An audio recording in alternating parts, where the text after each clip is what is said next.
दो पंक्तियाँ। दोस्तों, अगर मैं आपको पूछूंगा कि सफल जीवन की एक सही परिभाषा क्या है, तो हर किसी का जवाब बिल्कुल अलग अलग आ सकता है। कोई कहेगा कुछ नहीं, मेरा एक बेटा है, इकलौता बेटा है, अच्छी खासी उसकी पढ़ाई हो गई है, जो भी फ़र्ज़ था मैंने निभाया है, आजकल वो अमेरिका में सर्विस में है। कोई कहेगा मेरा एक बेटा है, एक बेटी है, बस पढ़ाई कर दी, अच्छी खासी नौकरी में है, दोनों, बस हमारा सुखी संसार है। बस इसी को हम सफल जीवन समझते हैं। जैसे जैसे हम अलग अलग इंसानों को पूछेंगे तो ये परिभाषा बदलते रहती है। तो चलो क्यों न एक पुराना दाखिला दिया जाए।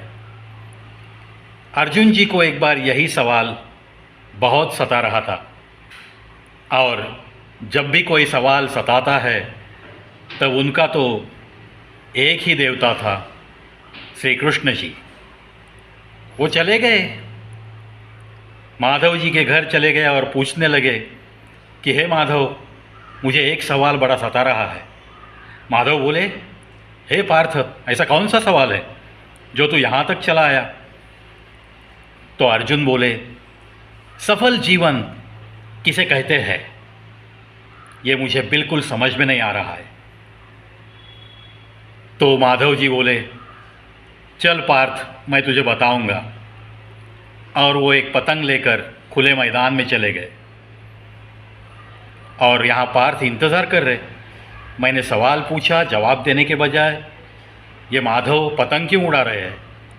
आहिस्ता आहिस्ता पतंग बहुत ऊंची जा रही है, और वो देखकर अर्जुन पूछते हैं कि हे माधव, मुझे ऐसे लगता है आपके हाथों में जो धागा है उसकी वजह से एक सही ऊंचाई वो पतंग हासिल नहीं कर रही है। क्या हम ये धागा तोड़ देंगे? माधव मुस्कुराए और उन्होंने धागा तोड़ दिया, और अर्जुन आसमां की तरफ देखते रह गए। माधव भी आसमां की तरफ देख रहे थे। कुछ ही देर में वो पतंग थोड़ी सी और थोड़ी ऊपर चली गई, लेकिन कुछ सेकंड्स में वो फिर लहराते हुए नीचे आई और दूर जाकर किसी अनजान जगह पे गिर गई। अर्जुन चेहरे पे बड़ी ही ताज्जुब की लहर लेकर माधव जी की तरफ देख रहे हैं, और श्री कृष्ण बोलते हैं, हे अर्जुन, कुछ समझ में आया? पार्थ बोलते हैं, नहीं। आपने पतंग को ऊंचा जाने के लिए धागा तोड़ने को कहा, मैंने धागा तोड़ दिया, लेकिन अंजाम आपने देखा। बिल्कुल यही बात इंसानों के बारे में होती है।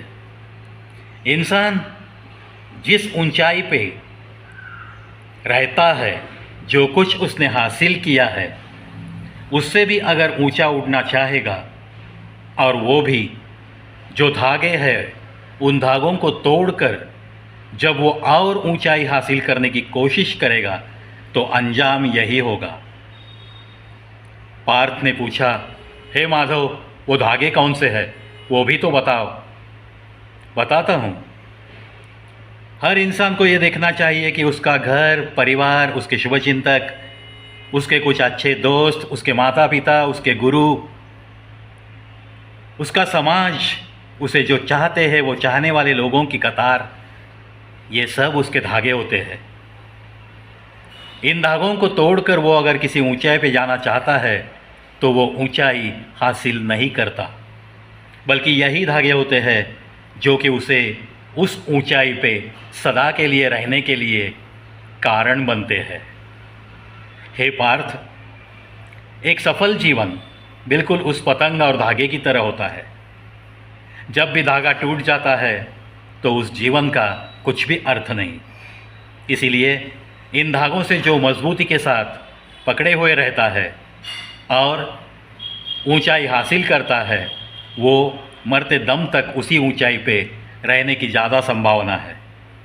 और जहाँ पर धागा और पतंग इनके जैसा एक सफल समतोल रखा जाता है, वहीं पे सफल जीवन आपको दिखाई देता है।